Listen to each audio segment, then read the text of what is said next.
Aku ikhlaskan suamiku menikah lagi dengan wanita pilihan ibunya setelah aku dinyatakan mandul dan akan sangat sulit mendapatkan keturunan. Assalamualaikum Bunda. Apa kabar Bunda hari ini? Semoga selalu sehat ya Bun. Mohon maaf ya Bunda, Wirda baru bisa upload lagi dengan cerita terbarunya. Insya Allah mulai hari ini Wirda akan menyajikan cerita terbaru lagi untuk Bunda semua. Sebelumnya jangan lupa like dan subscribe ya Bun, serta absen di kolom komentar juga agar silaturahmi kita semakin erat. Langsung saja ya Bunda, kita mulai ceritanya. Lama sekali sih buka pintunya, Ibu sudah lama menunggu di depan. Suara keras ibu mertuaku yang berkunjung ke rumahku pagi ini benar-benar membuyarkan pagi yang tenang bagiku. Maaf ya Bu, tadi Tanggung sedang beres-beres kamar, kataku dengan pelan. Alah, alasan saja kamu itu, katanya lirih, namun sambil melangkah masuk ke ruang tamu. Ibu mertuaku, senyumnya yang dulu ramah kini terasa datar. Matanya menyapu ruangan lalu berhenti menatapku. Aku sudah bisa merasakan kunjungan ini bukan sekedar kunjungan biasa. Ada sesuatu yang berat terbawa dalam langkah tegapnya. Mas Rizky suamiku keluar juga mendengar suara ibunya yang datang. Tidak butuh waktu lama, dia langsung duduk di sofa, menyuruh aku dan Mas Rizky duduk juga di hadapannya. Tangannya terkatup rapat di atas pangkuannya. Tanpa basa-basi, dia membuka percakapan yang kutakuti. Mut, ibu kasih kamu waktu 1 tahun setelah menikah. Jika kamu tidak hamil juga, maka ibu akan menyuruh anak ibu untuk menikah lagi dengan wanita lain. Ucap ibu mertuaku dengan tegas. Aku yang mendengar kalimat menyakitkan itu hanya bisa menundukkan kepala sembari meneteskan air mata. Bu, Ibu kenapa harus ngomong seperti itu? Kasihan Mutia, Bu. Pasti dia tertekan selama ini, ucap Mas Rizky, suamiku, membelaku. Aku tidak bisa mengatakan apa-apa. Rasanya dadaku terlalu sesak dan sakit. Mana mungkin aku sanggup dimadu, batinku. Tapi Rizky, sudah 1/2 tahun kalian menikah. Istrimu belum juga hamil. Si Nando sepupumu itu punya anak sudah sekolah TK dan yang satunya masuk SD. Sedangkan kamu belum punya anak satu pun. Ucap ibu mertuaku semakin menyakitkan, membanding-bandingkan kami dengan orang lain. Kata-katanya yang tadi saja sudah membuatku terluka, ditambah lagi dengan kalimat yang ini, semakin membuat dadaku terasa sesak. Aku hanya bisa menarik nafas panjang dan menghembuskannya perlahan untuk sedikit menetralkan luka di hatiku. Bu, ibu tahu kan kalau anak itu rezeki dari Tuhan? Kita tidak bisa memaksanya, Bu. Ucapku berusaha menjelaskan. Ibu juga punya anak. Itu anugerah dari Tuhan. Tapi kamu kan tidak. Kamu lihat tuh tetangga ibu, anaknya Bu Betty. Baru 2 bulan menikah juga sudah hamil. Kamu saja yang berarti tidak bisa hamil. Kalau memang kamu normal, pasti kamu sudah hamil sejak kemarin-kemarin. Ucap ibu mertuaku dengan tegas, membuatku semakin terluka. Sudahlah Bu, cukup. Jangan terus-menerus menekan Mutia dengan kata-kata ibu. Mau punya anak atau tidak, aku akan tetap setia pada Mutia. Aku tidak akan pernah meninggalkan dia. Apalagi menduakannya. Ingat itu, Bu. Ucap Mas Rizky, lagi-lagi membelaku. Aku merasa bersyukur memiliki suami yang selalu membelaku. Tapi mertuaku kini berubah sikapnya 180 derajat. Setelah berbulan-bulan pernikahan kami berlalu, dan aku belum juga hamil. Ibu mertuaku selalu menyakiti aku, sebesar apapun usaha dan doaku. Bela terus istrimu itu. Pokoknya ibu cuma kasih waktu 1 tahun saja. Kalau dia belum juga hamil, kamu harus menikah dengan wanita pilihan ibu, ucap ibu mertuaku dengan tegas ke anaknya. Gini aja, besok kamu ibu antar ke rumah sakit untuk periksa kesuburan. Ibu ingin tahu sebenarnya ada masalah atau tidak dengan kamu, ucapnya. Baik, Bu, aku akan ikut, jawabku sambil menahan air mata yang akan jatuh.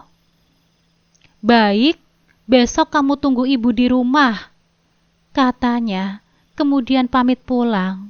Kamu gak usah marah, ucapku pada Mas Rizky setelah ibu mertuaku pergi.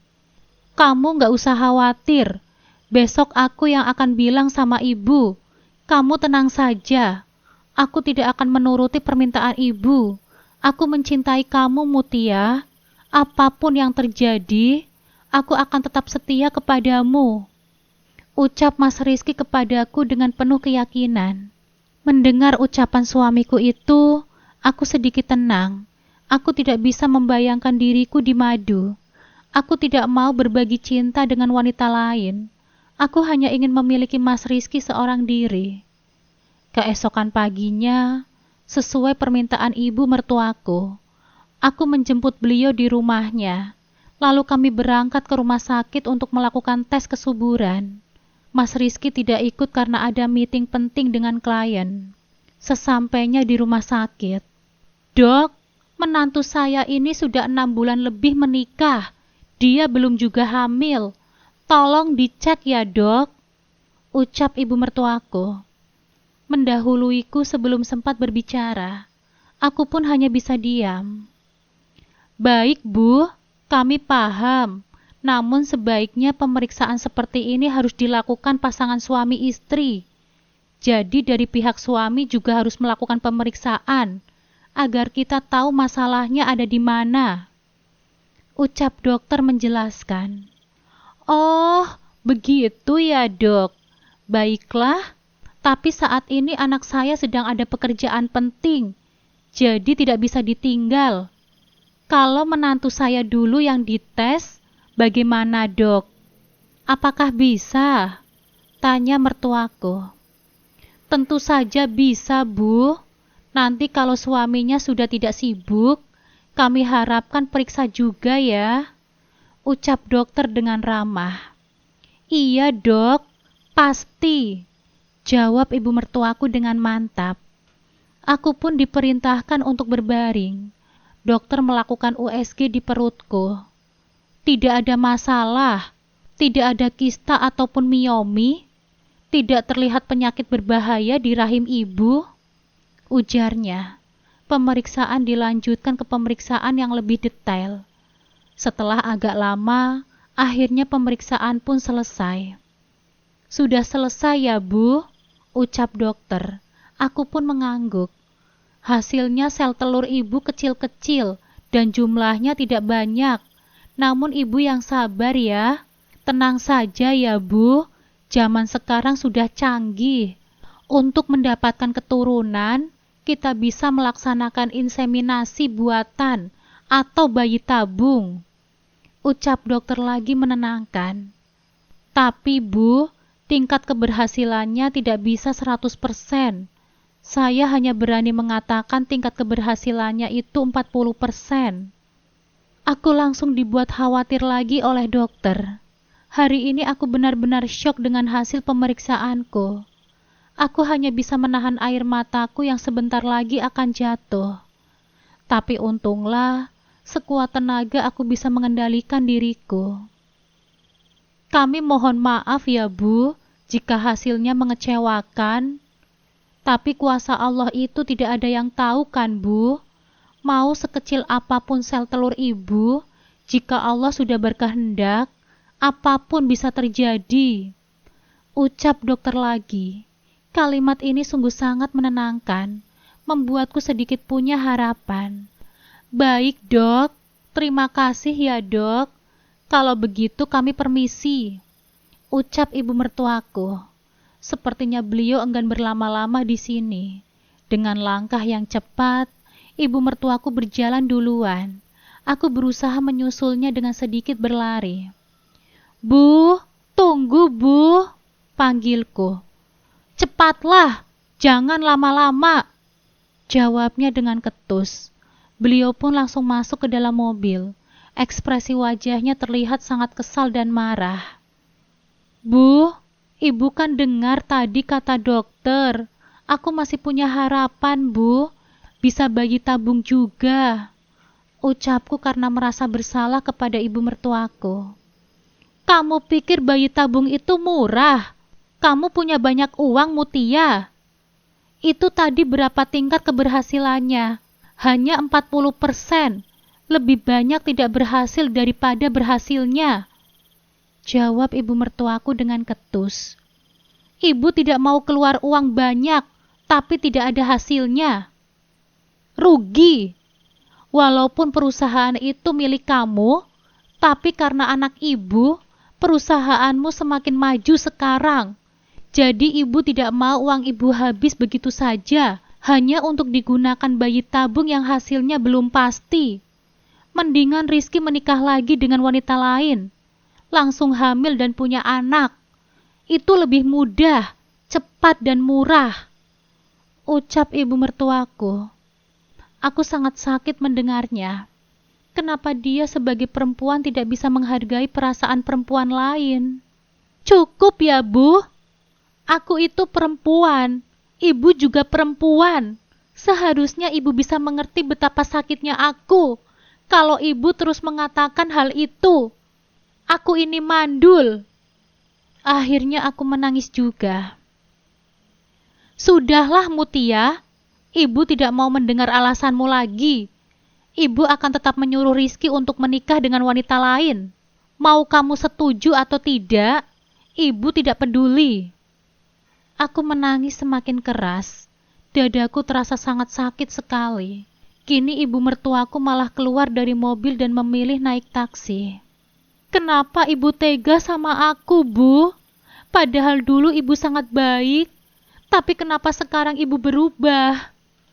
Ucapku. Aku merasa kecewa dengan situasi ini. Kenapa sesakit ini, ya Allah? Rasanya benar-benar sangat mengecewakan. Aku memutuskan untuk mencari masjid terdekat.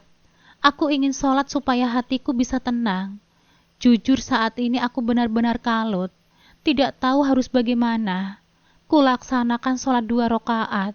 Aku memohon ampun pada Sang Maha Kuasa, karena aku tidak punya lagi tempat untuk mengadu selain kepadanya.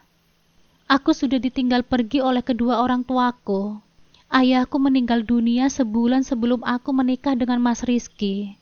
Sedangkan ibuku meninggal dunia saat melahirkanku. Kalau mengingat semua itu, rasanya sungguh perih. Di saat terpuruk seperti ini, tidak ada orang tua untukku mengadu. Ya Allah, doaku. Aku memutuskan untuk pulang. Aku ingin menemui Mas Rizky. Aku ingin bertanya kepadanya bagaimana jalan keluar dari masalah ini. Aku juga akan memberitahu dia bagaimana hasil cek hari ini. Mas, aku mau ngomong, ucapku. Mau ngomong apa, sayang? Ya ngomong aja, jawab Mas Rizky.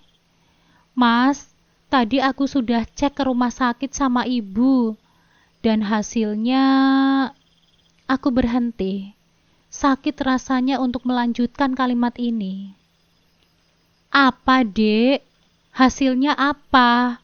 Kok kamu malah sedih? Tanya Mas Rizky. Hasilnya aku tidak subur, Mas. Telurku kecil-kecil. Kata dokter kemungkinan untuk aku hamil normal sangat sulit. Akhirnya aku mengatakannya dengan berurai air mata. Lalu apa? Aku akan terima kamu apa adanya. Kamu tenang saja. Tidak akan ada yang berubah. Mau punya anak atau tidak, kita akan tetap bersama-sama.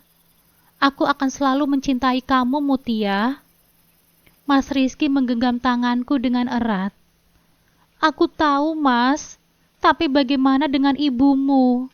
Ibu tidak bisa menerima keadaanku, Mas. Dia mencecar aku setiap hari. Kamu jangan khawatir, Mutia. Aku akan berbicara kepada ibu. Aku berusaha percaya sama kamu, Mas Rizky, tapi aku tidak sanggup menahan tekanan dari ibu setiap hari. Nanti ibu akan semakin menyakitiku. Aku tidak akan membiarkan ibu terus menyakiti kamu. Tapi rasanya aku tidak punya pilihan, Mas. Aku juga memikirkan kamu. Namanya seorang laki-laki, kalau menikah pasti pingin punya anak. Sedangkan aku tidak bisa memberikan keturunan. Kenapa kamu menyuruhku untuk menikah lagi? Sedangkan kamu tahu aku sangat mencintaimu, dan aku tidak mau menikah dengan wanita lain. Kenapa kamu berbicara seperti itu? Ucap suamiku kesal. Bukan begitu maksudku, Mas. Aku hanya ingin membahagiakan kamu dan juga ibumu. Mungkin dengan cara kamu menikah lagi, kamu bisa punya anak, kamu bisa membahagiakan ibumu. Ibu tidak kecewa dengan kita, Mas. Ucapku berusaha menjelaskan kepada Mas Rizky. Ah, entahlah. Aku tidak tahu. Saat ini yang ada di pikiranku hanya kamu. Mau punya anak atau tidak, itu tidak masalah untukku. Ucap Mas Rizky lagi. Kamu memang tidak masalah, Mas. Tapi bagaimana dengan ibu? Tanyaku kepada Mas Rizky. Entahlah, aku akan pikirkan ini nanti. Ucapnya dengan kesal. Kemudian pergi meninggalkanku. Aku tahu Mas Rizky akan pergi ke kamar. Itulah yang selalu dilakukannya jika sedang banyak pikiran. Beberapa bulan pun berlalu. Hubunganku dengan mertuaku tidak sebaik dulu. Tentunya, karena setiap kali datang, beliau selalu menanyakan soal anak. Aku berusaha sabar menghadapi ibu mertuaku itu, walaupun rasanya sangat jengkel dan kesal. Mutia, Mutia, panggil ibu mertuaku dari depan. Iya, Bu, ada apa? Jawabku. Ini siapa, Bu? Tanyaku, karena ibu mertuaku datang bersama seorang wanita yang memakai cadar. Aku tidak mengenal siapa dia, tapi sepertinya ibu mertuaku sangat akrab sekali dengan wanita itu. Kenalin, ini namanya Rahma, anak teman ibu. Ucap ibu mertuaku mengenalkan Rahma kepadaku. Rahma, kenalkan ini menantu tante. Ucap ibu mertuaku mengenalkanku pada Rahma. Kami pun berjabatan tangan. Mutia, hari ini ibu mau menitipkan Rahma di sini. Dia bekerja di kantor Rizky, dan kalau mengontrak, biayanya sangat mahal. Gajinya saja belum seberapa, dan kalau harus tinggal di rumah ibu, jaraknya sangat jauh. Kasihan dia bisa terlambat terus setiap hari. Jadi ibu mau Rahma ini tinggal di sini bersama kalian. Rahma ini gadis yang baik. Dia tidak akan macam-macam. Niatnya ke sini hanya untuk bekerja, untuk membahagiakan kedua orang tuanya. Jadi ibu mohon kepadamu, Mutia, terimalah dia untuk tinggal di sini. Ucap ibu mertuaku to the point. Oh, begitu ya, Bu. Kalau Mutia sebenarnya nggak masalah. Tapi kan Mutia punya suami, Bu. Harus tanya dulu sama Mas Rizky bagaimana. Dia setuju atau tidak? Jawabku. Kalau Rizky katanya terserah kamu, Mutia. Sudah aku tanyakan sama dia. Jawab ibu mertuaku. Apa? Benar begitu jawaban Mas Rizky? Tanyaku dalam hati. Baik, Bu. Kalau begitu silahkan. Jawabku akhirnya. Mbak, terima kasih ya. Mbak sudah sangat baik sekali. Aku janji akan bantu-bantu beres-beres rumah, Mbak. Ucap Rahma dengan ramah. Tidak perlu, Rahma. Di rumah ini sudah ada asisten rumah tangga. Mereka yang akan membereskan rumah ini. Kamu urus saja keperluanmu sendiri ya. Tidak usah sungkan-sungkan. Kataku pada Rahma menjelaskan. Tapi Mbak, saya nggak enak. Saya cuma numpang di sini. Saya perlu melakukan sesuatu, Mbak. Balas Rahma. Rahma, tenang ya. Kamu sudah seperti temannya Mas Rizky. Tidak perlu seperti itu. Jawabku. Akhirnya mulai hari itu, Rahma tinggal bersamaku dan Mas Rizky. Tidak ada masalah, Rahma juga rajin. Meskipun aku sudah melarangnya, dia tetap saja membantu pekerjaan rumah, entah mencuci piring atau menyapu. Dia selalu menyempatkannya sebelum berangkat bekerja. Tapi kalau pulang kerja, aku melarangnya. Tidak aku izinkan dia melanjutkan pekerjaan itu. Mut, gimana sih kamu? Sudah hampir setahun lebih loh kamu menikah dengan Rizky, tapi belum juga dikasih keturunan. Emang benar ya kata dokter, kamu itu sulit sekali untuk hamil, bahkan mungkin tidak bisa. Ucap ibu mertuaku. Kalimatnya yang terakhir begitu sangat menyakitkan. Tidak kusangka, percakapan itu berlanjut dengan sebuah pengakuan yang mematahkan hatiku. Bagaimana kalau Rahma saja yang menjadi istri kedua Rizky? Dia itu gadis yang sehat dan baik. Ucap ibu mertuaku tiba-tiba. Tapi Bu, tidak mungkin Rizky melakukan itu. Rahma dan Mutia itu seperti saudara. Pasti sangat menyakiti Mutia, Bu. Ucap Mas Rizky membelaku. Justru itu, kalau mereka sudah seperti saudara, akan sangat mudah mengakrabkan dan bisa tinggal serumah. Itu memudahkan kamu, Rizky. Bantah ibu. Tapi Bu, kasihan Mutia. Ini rumah Mutia. Masa kita menyakiti Mutia di rumahnya sendiri? Ucap Mas Rizky yang sepertinya merasa bersalah kepadaku. Mas, cukup.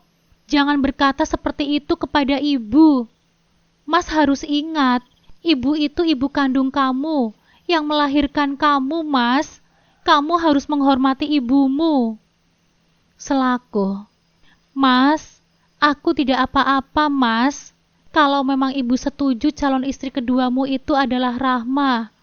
Aku merasa Rahma itu wanita yang baik, dan aku yakin dia bisa membahagiakan kamu dengan memberikan keturunan.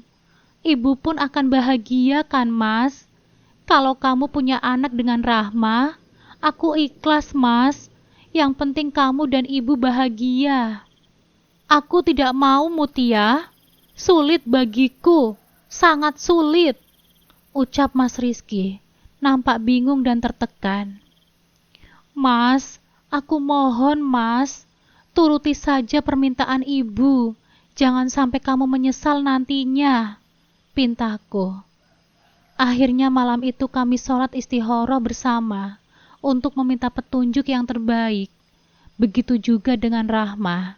Di awalnya dia tidak mau menerima, tapi setelah dipaksa keluarganya dan melihat kondisiku, dia pun akhirnya menerima.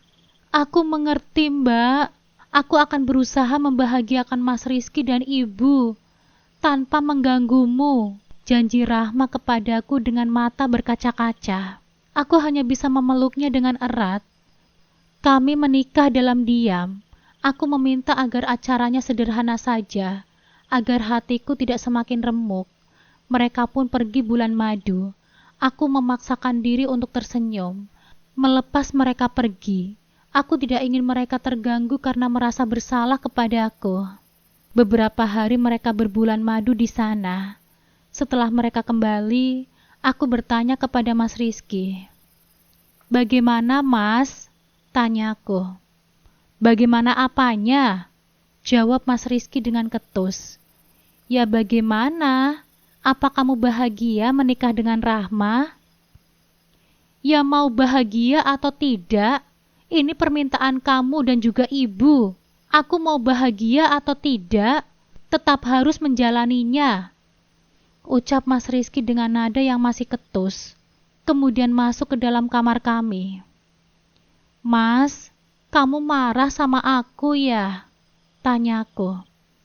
Entahlah Mutia, aku tidak tahu kenapa rumah tangga kita menjadi seperti ini. Seharusnya semua ini tidak perlu terjadi, Mutia, ucap Mas Rizky lagi. Hingga 3 bulan kemudian, kami mendapatkan kabar yang membahagiakan. Rahma sudah mengandung, usia kandungannya sudah 1 bulan. Tentu saja Mas Rizky, terutama ibu mertuaku, sangat berbahagia sekali menyambut kehamilan Rahma. Dan setelah kurasa suasana mulai berubah, aku seperti tersisihkan. Sekarang Mas Rizky lebih perhatian kepada Rahma, apalagi ibu mertuaku. Tentu sangat perhatian pada menantu keduanya itu. Setiap kali pulang bekerja, yang ditanya adalah Rahma, padahal aku yang menyambutnya. Aku merasa tersisih, sakit sekali. Tapi aku berusaha menahan rasa sakit hati itu, karena mau atau tidak mau, suka atau tidak, ini adalah pilihanku sendiri. Namun di suatu malam, aku tidak sengaja terbangun dari tidurku. Kulihat jam dinding, ternyata masih jam 12 malam. Malam ini Mas Rizky menemani Rahma karena dia merasa mual. Aku pun turun ke bawah untuk mengambil air minum. Aku sangat lupa sekali untuk membawa air minum ke dalam kamar. Saat melewati kamar Rahma, aku mendengar suara isak tangis. Isak tangisnya begitu pilu, menyayat hati. Kenapa Rahma menangis tengah malam begini? Ucapku dalam hati. Karena penasaran, aku menguping di pintu. Aku berusaha mendengarkan pembicaraan antara Mas Rizky dan Rahma. Mas, aku tidak mau menyakiti Mbak Mutia terus-menerus. Kasihan Mbak Mutia, Mas. Setelah aku hamil, kamu mengabaikannya, Mas. Kamu jarang memperhatikan dia. Apalagi ibu, sikapnya begitu buruk kepada Mbak Mutia. Rintih Rahma. Tapi Rahma, Mas, aku mau setelah anak kita lahir, kita bercerai. Ambillah anakku, rawatlah bersama Mbak Mutia. Aku akan berusaha mengikhlaskan anak ini, Mas. Aku tidak mau menyakiti wanita lain. Aku terpaksa menikah dengan kamu atas permintaan ibu dan orang tuaku. Rumah tangga ini dibangun di atas air mata Mbak Mutia. Aku tidak mau terus-menerus seperti ini. Aku dan Mas Rizky harus berhenti. Aku ingin Mas Rizky dan Mbak Mutia rujuk lagi, agar dia tidak terus disakiti, Mas. Aku terpaku mendengarnya. Tapi mana mungkin seorang ibu sanggup berpisah dari anaknya. Aku yakin tidak ada wanita yang sanggup. Aku langsung meninggalkan kamar mereka. Tidak ingin aku mendengar lebih jauh pembicaraan mereka malam itu. Rasa hausku langsung hilang. Aku memutuskan untuk kembali ke kamar. Aku sejenak berpikir, apa yang harus aku lakukan supaya tidak menyakiti Rahma, Mas Rizky dan ibu mertuaku. Apa lebih baik aku mengalah saja?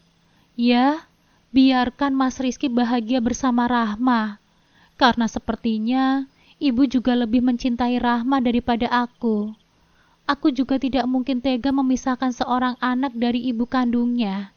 Aku terlalu jahat kalau sampai tega melakukan hal itu. Aku saja tidak mau disakiti. Masa aku malah mau menyakiti Rahma?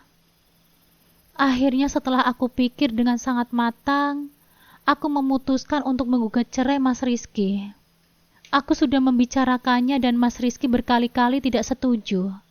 Tapi aku berusaha menjelaskan agar Mas Rizky mengerti alasanku.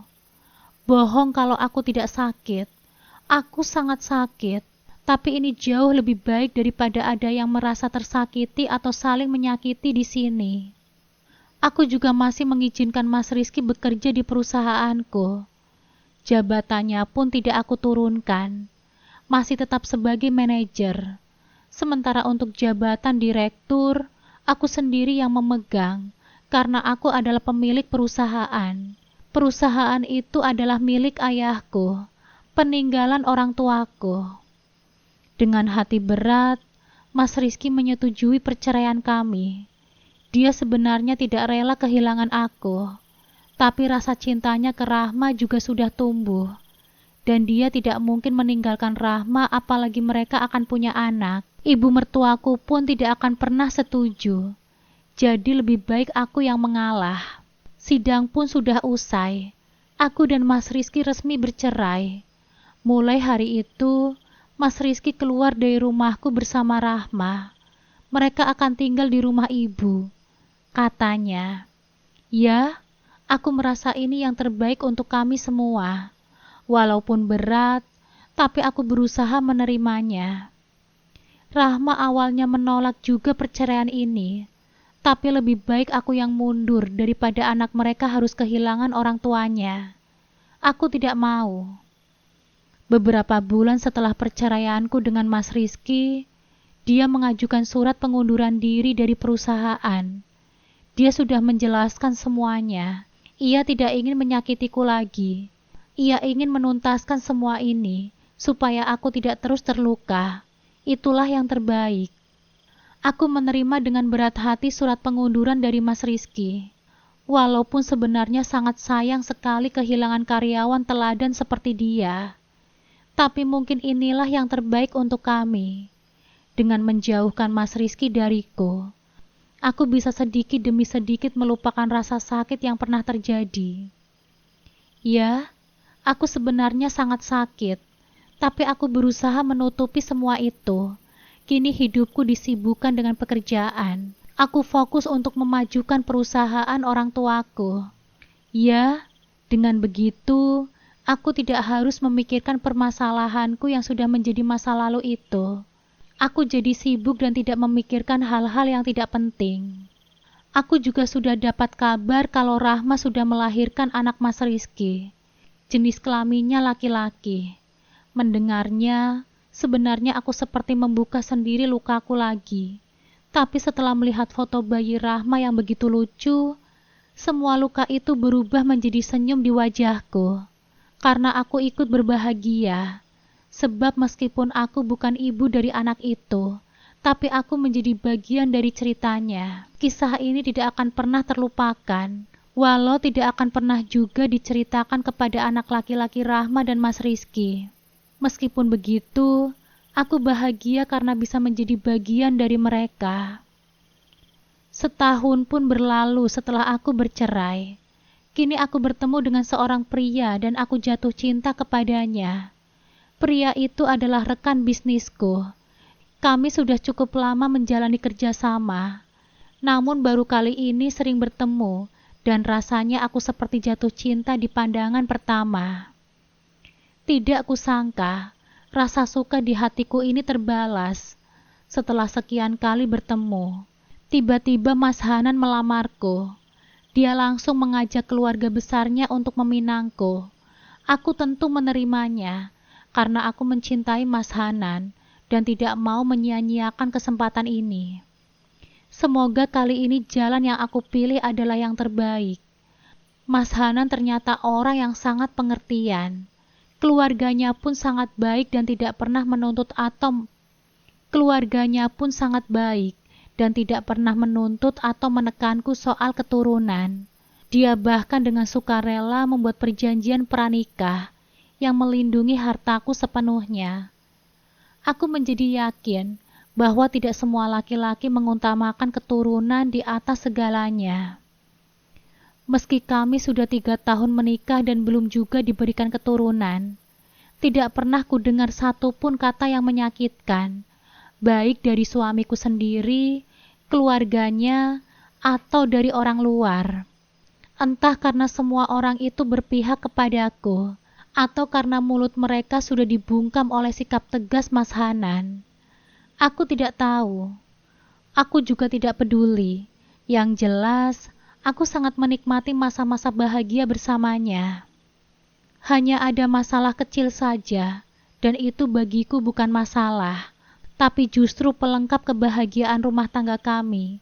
Kami saling mencintai dan menghargai, dengan atau tanpa anak. Tamat.